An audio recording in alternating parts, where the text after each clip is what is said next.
Hello there. This is going to be a recap for my Castles and Crusades campaign. This is session 37. I had 4 players for this. We had the characters Barry, Lork, Rhonin, and Cosmo. Start off the session. They're at the entrance of the Lower Keep. If you watched the last recap for this campaign, they're at the bridge that spans the chasm that leads into the Lower Keep at the base of the Fingers Mountain. They're confronted by this spirit that has a connection to Barry, the wizard, and the spirit was once a woman, and she seems to be warning. She is warning Barry not to enter. She's only focused on Barry, but everybody sees her. All the rest of the party see her, and she's warning him not to enter, and is very cryptic and just says he will tempt you and it's very dangerous for you to go there. So Barry has a bit of trepidation with that, as does the whole party. So there was a bit of a scene there, and I'm trying to remember, I've maybe misplaced where this happened in the game, but Barry has a stuffed animal that he found many sessions ago. I think it's a stuffed bear, and he keeps that with him as kind of like a keepsake. He's not sure why he does that. He found it in an abandoned tower, and he keeps that with him all the time, but nobody else knows about it for obvious reasons. But the other players know about it, but their characters don't know about it. So he reaches into the bag, his backpack, like to be comforted, and he'll touch it, and so I was passing my buddy Dave notes during the campaign when he would do things like that, and at one point I told him that he told me that he reaches in and he rubs, I think it's called Mr. Fitzpatrick, and he feels it like its arm, the teddy bear's arm, like rub him back. So the other players actually, that's if they watch this the first time they learn about it, because that was on a note and they don't know that actually happened, because I passed that information through a note. But that was fun. We had a lot of fun with that, and I'm sure my buddy will chime in about it, hopefully. But then we did something. I don't do this a lot. I like doing them. And I probably will be doing them more often in the future, depending on what I want to reveal to the players. But we did a little cutscene where it flashed to the hermit that they had stayed with in the previous session. And he's in his little hut, and he's working on that very odd trepahezdon, however you say it. And he's sitting there and he's chanting softly, and he's much more lucid than he normally was, like when they met with him. And while he's doing that, he starts, like I said, he's chanting. I have a little speaker. I had downloaded this clip, this minute-long clip of a Cthulhian chant, and that's what he is chanting. And some of my players have played like Call of Cthulhu, as I have, and they recognize like words in it and stuff like Cthulhu and Raleigh and all that stuff. They recognize it, so they're like, oh boy, what's that all about? And so he goes through it. It lasted about a minute. It played for about a minute, and then it finished. And then I had described that there was these rolling clouds above the hermit's hut, and like a darkness came over it. And then from the pond in front of his house, something winged and dark rose up from that water and flew away. And that's where we cut back to the players. So kind of a little bit of behind the scenes look for them of something that's going on that they don't know anything about. So we moved on from there. Despite the warnings of the spirit, they enter the Lower Keep. It cuts through like a mountain, and then it opens up again into like this like courtyard, but the courtyard's bisected by another chasm and a bridge. And so they have a fear of bridges, rightfully so, because almost every time I put a bridge in the game, they get attacked on it. So they were rightfully afraid to cross this bridge, and I had described that it like just fell into darkness, so it was beyond their vision. So they were a little worried about it. Excuse me. And so they were starting to make all these plans on how to safely cross, and my son, who plays Lork, looked over at me and he's like, I'm just going to go across the bridge, because it was taking a lot of time. So he was like, let's just keep moving. And so they start across the bridge, and they're almost all the way across, about 20 feet to the end. It was a fairly long bridge. And on the other side is a courtyard, but then a very big arched hallway that recedes all the way into the mountain. And out from that hallway is this horde of skeletal warriors, and their old uniforms show that they once belonged to the Aldani Empire. So they're like, oh, this must have been like an Aldani keep at one point, hundreds and hundreds of years ago, which it was. So they're like, well, we can't fight all those guys, although Barry sends a fireball down there into the hallway and incinerates a whole plethora of those things.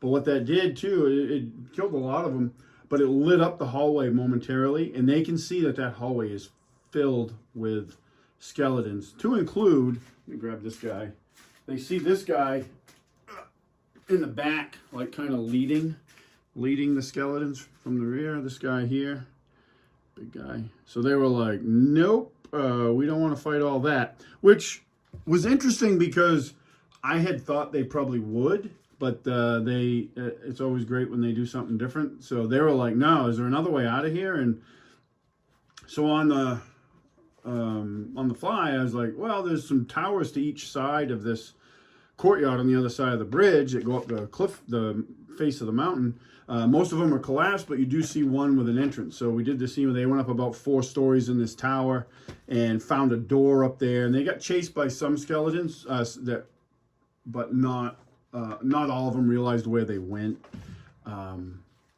So they find this small door, and it leads into the mountain, and they go in there, and they find some rooms. Mostly don't have anything in it. They do have like old tapestries that show that this was an Aldani Empire stronghold, and they proceed on, and then eventually they kind of circle around the skeletons. They find some stairs, leads them back down, and they come out to that grand hallway, but behind the skeletons, and they can see way out in the distance, back where they came, the skeletons kind of milling about, but they're not seen. So the passage bears to the right, so they go that way. They find a large spiral staircase, which you'll see in the middle, and it continues on, but it gets smaller in size, the passage, and they take that smaller passage. They don't want to go up any more stairs. Part of it, I know part of it was like with Cosmo, he's lazy, he doesn't want to climb any more stairs, which is awesome, but the rest of the part, they had some, I don't know what their reasoning was, but they didn't want to go up those stairs right away. So they go down the smaller passage. This leads to another door that they're able to get through. I think because of Cosmo, like he picked a lock and gets them down there. And it's a stairwell that keeps descending deeper into the mountain. And they find a side room there that Cosmo's able to get into. I believe he had to pick the lock for that too. And in there is it's a small room, but it's got these coffers in it, and there's 5 of them.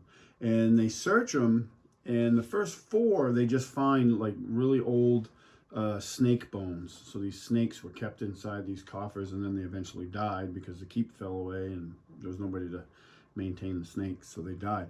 And the 5th coffer actually was filled with some loot, so they were able to gather some loot and proceed on. They come out, they keep going down, and eventually it leads to, they see a single door at the end of this hallway. And unlike the other doors, this one's made of steel, iron. It's an iron door. And as Lork, who's leading them, approaches, he gets within a certain distance, a rune flares up on it, and they all have to make saving throws. It had a symbol cast on it, and they all fail. So it had a fear effect, so it drives them off, and they just don't want to go back there. Some of them, when they get further away, they're like, it became not a theme, but like I heard it more than once from some of the players that they, especially my son Lork, he wanted to go back there and find out what was in that room. They never in this session find out what's in that room.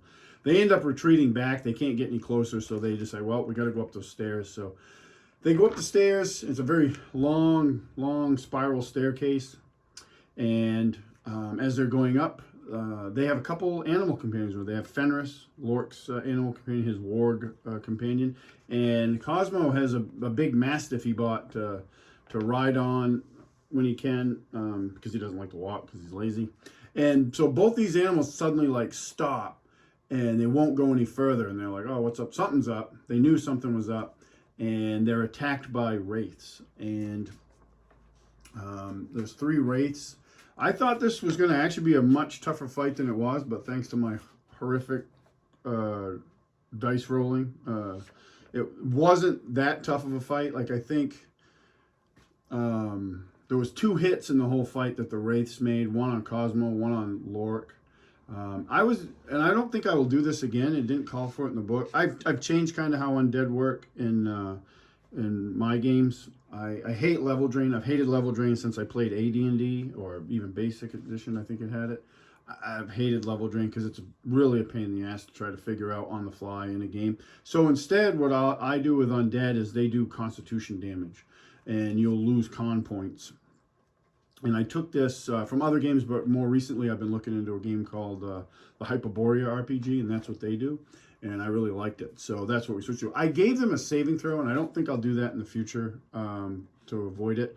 Lork made his saving throw, and Cosmo didn't. So Cosmo lost 1 point of Constitution temporarily. But they end up defeating the wraiths, and they make it to the surface. And on the surface, they come literally out of this stairwell into what used to be a very large stronghold, but it now is mostly an utter ruin. And there's 2 prominent features. There's this here, which you see here, this ruin, and this is kind of off to their right. And then if we kind of theater mind the rest of it, but there was a pinnacle of stone that to their left, and on top of it was also a ruin that was mostly gone. And up on the top of that ruin, they can see the wizard Kellic that took Cyrilac's gemstone dragon egg. And they've run into this wizard at least on one previous occasion before that in the caves beneath the town of Arden. So he's up there, and he is looking to the skies, which are also broiling with clouds and this darkness coming in. And he's chanting, he's doing something. So they're like, well, we have to stop this. This was pretty... this initially seemed like their plan was that they just that they come up with here. At first seemed foolhardy, perhaps because there's only 4 of them. But in the long run, it was actually really, really beneficial that they did what they did. So what they decide is they Barry cast fly on Rhonin, and he's going to fly up and interfere with Kellic the wizard, because in the ruin they also saw through the cracks and on the walls and stuff, they could see orcs inside here, and they got the impression that the orcs in this section were guarding something. So Rhonin is going to fly up and try to intercede with Kellic's plans, and Cosmo's going to help him. He's crossing the ruins on foot to get to the base of the pinnacle, which has a set of stairs that go up to it because it once had a tower on it. While Lork and Barry are going to go to this ruin here and try to find out what the orcs are guarding and take care of them. So we kind of split the party. Like I said, this initially seemed like a fairly foolhardy thing because the party was so small. But we'll see how that plays out. It actually was the right thing to do. So we'll go to the ruin first. We got this ruin here I built, which was a lot of fun to build. Barry and Lork go in with, they also have Fenris. Lork kicks the door open, and Barry casts Fireball. In this first chamber, there was a whole bunch of orcs, and most of them died with the Fireball. There was one, I think, there was one that lived, and he was quickly finished off by either, I think, Fenris, or Lork too. Lork and Fenris came in. They finished him off pretty quick. But while Lork was busy fighting, this guy, which was their leader, he was an orc named Korg, he came out of here. And this is this guy here. I don't know if you get a good view of him or not. If not, if anybody wants to see a better view of him, I'll be happy to do a miniatures video. This is a Games Workshop miniature that I painted way back in 2019, December of 2019.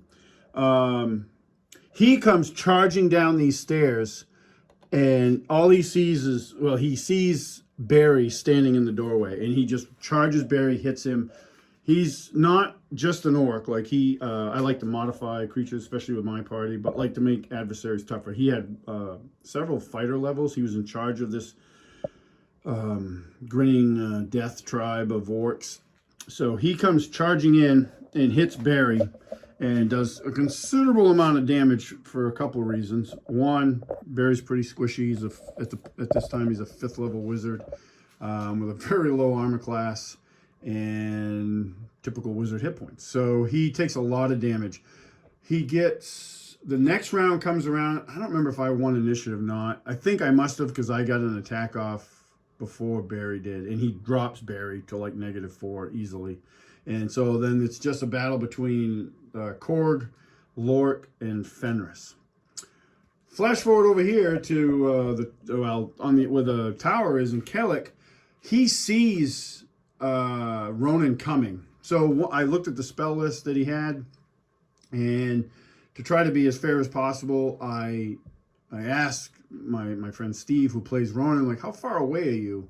And you'd have, we had a little bit of a debate on how high, but he'd have to be fairly high because the pinnacle is 40 feet high. And he was able to, I had given him a description of like what he could see from looking down on it before. So we agreed that he was probably about 50 feet high. So the wizard Kellic sees Rhonin coming in and turns, and I asked Steve, I said, hey, I go, how far away are you? And he's like, I'm 100 feet, which was perfect for me because I was reading the spell Dispel Magic, and I needed 150 feet of range. So he was within range. So he cast Dispel Magic. Kellic was fairly powerful. He's a 12th level wizard. He cast Dispel Magic, and Rhonin drops. Being the kind of benevolent DM that I am, game master that I am, I let Rhonin make a dexterity save to see if he could bounce off some ruins to lessen his fall, because falling damage in Castles and Crusades is very dangerous. Like it does cumulative damage. It isn't like 5th edition where you can jump off a 1,000-foot cliff and you're only going to get a certain amount of damage. We've actually had that happen in our 5e campaigns, and people have lived where they really probably had no right doing so. So in Castles and Crusades, falling damage is no joke. So I allowed him to make a dex save, and he made it. And I bounced off a ruin and took half the damage he typically would have. So that was good. At about, I don't remember. No. So at this time, Cosmo's catching up with him because he had some ground to cover. And they, when Rhonin dusts himself off, he makes his way on foot up the pinnacle and starts putting arrows into Kellic. And at this point, the players, they keep winning initiative. So this is really important in a minute. They keep winning initiative. So in here we have Lork and Korg battling away. And Lork's doing really well, but Korg is really powerful, and he's hitting every time. So he's really chewing up through Lork's hit points, and it got really down to the wire on that. Kellic, the weakness of him is that he's by himself. Like there's no goons around him. He doesn't have any other protection. So he has Rhonin, who's using his oath bow, lighten him up, and he does. He takes 3 hits from that, and I think then Cosmo hits him with an arrow as well, and that's the end of him. Like they drop him. So it's kind of a mistake tactically on my part, not giving him any other protection. I had thought about doing it, and then so we were kind of theater of mind, that part of it. When I gave him the description, I'd left it out, so I can't in good faith say, oh yeah, by the way, he had some giants with him. Because in my head, when I was planning this out, he did have some giants with him. And I didn't, it just didn't get mentioned in the game, so it didn't happen. But they rightfully took him out. They did a really good job. Where this comes in, this is where the split in the party comes in. That was important because they're able to drop the wizard, and from that tower, those two guys are at the extreme distance for their bows, and they can see, because they're elevated, they can see what's going on here, and they see Lork. They see Barry that's down, and they see Lork is very badly hurt. And behind the scenes, I didn't know it because my son wouldn't tell me because I at the time, but he was down to, he had 3 hit points left. So Rhonin and Cosmo start shooting arrows from this distance. Now, Rhonin has a oath bow, which is a long composite bow, and he's within range. Cosmo has a short composite, I think it's a short composite bow. He typically would not be in range, but he had taken, I used the optional advantages from the Castle Keeper's Guide, and one of the advantages he's taken, because even though he's a rogue, he prefers to use a bow because he doesn't like to get into melee. He took the long hunter advantage, which gives him like 1.5 times the range he typically would have. This was very important. Rhonin fires a couple arrows, hits Korg as he's standing above Lork, getting ready to bring down the final blow, which probably would have outright killed Lork. It would have for sure, because he would have got 2 attacks, almost guaranteed to hit because of his fighter levels and the damage that he does and the few hit points that Lork had remaining. He more than likely, unless I rolled the bare minimum, and even then I don't think it. No, 2 hits would have killed him. It would have killed him. So Rhonin hits him twice, hits Korg twice, still up. Korg's still up, barely. And Cosmo fires his shot off and hits from this extreme range, and is just enough damage to kill Korg. So it was a really great scene where I described it as Korg was standing above Lork, and he's got this huge axe that he wields. Show it a little better if the camera will cooperate. He's got this huge, monstrous axe that he wields, and he's getting ready to just bring Lork to his end, and then that would be the end of Barry, because Barry was already into the negative. So, but then this little tiny arrow from Cosmo, the halfling rogue, comes out of nowhere across this ruin and like hits old Korg here right in the ear and drops him dead, which was great. So you might think that that's the reason why them splitting was a good idea. It's not. I mean, it obviously helped. It saved Lork, it saved Barry. But what they also see, as I describe, is they get down Lork and Barry. Lork revives Barry. They go over and join Cosmo and Rhonin on top of the pillar, the pinnacle. And Barry studies, I described that there was these Calicos standing in these concentric circles of crystals that they had taken from the gemstone caverns, the crystal caverns beneath the Edendor Mountains.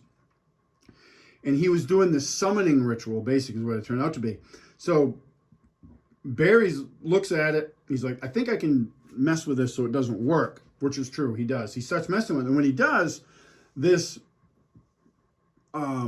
portal opens up partially in the clouds above that Kellic was summoning in. And what they see is this huge menacing eye with all these floating eyes around it. And what that was is, I showed them an image. I wish I could show it to you guys now, but it's I don't even know what they call it, but if you look at MCDM's Flea Mortals book, their version of the Beholder, I used that image. I don't remember what they call it in that thing. It's a really cool image. And I showed them that, and they were like, oh dear God. And I said to them that it literally, it focuses on Barry, because Barry's messing with this thing, with the summoning circle. And when Barry finishes that portal closes, leaving that creature behind. Like, it doesn't come into their realm, which was great. That's why it was critical that they split the party the way they did, because had they not disrupted that, if they had all focused on the ruin here, because they did find the gemstone egg here in this ruin, they recovered that. So there was a good reason for Barry and Lork to go this way, even though they didn't know that. They rightfully deducted that the orcs were guarding something. But had they not split up like that, and that would have given Kellic the time to finish his ritual, and that being would have come into this realm, which would have been a problem. So that was good. The other thing that they saw, because where they're at, where this whole ruin sits is high above. They look down to the north, and they can see this massive orc encampment. And I described it as like in the Two Towers when Saruman looks out of his tower and he sees his fighting Uruk-hai. He sees all these orcs, but they know that with the death of their leader Korg, they're probably going to disband. Doesn't mean they're going away, but they're gonna not be as organized, and they'll go amongst their individual tribes and do some fighting. So they've kind of quelled that problem for a little bit, the orc problem for a little bit. So narratively they return the egg to the crystal caverns and return the egg to Cyrilliax. She is very grateful. She tells them that being, they describe what they saw, like trying to come through the portal, and she tells them that is a being from the far realm, and it's very good that they stopped it from coming, because it would have been nothing but death and destruction had they not. So she is very grateful for their service. There was a funny moment where Cosmo, he thanked her again for giving him, I think it's called Eagle's Talon, the backstabbing dagger that he has, she had gifted him.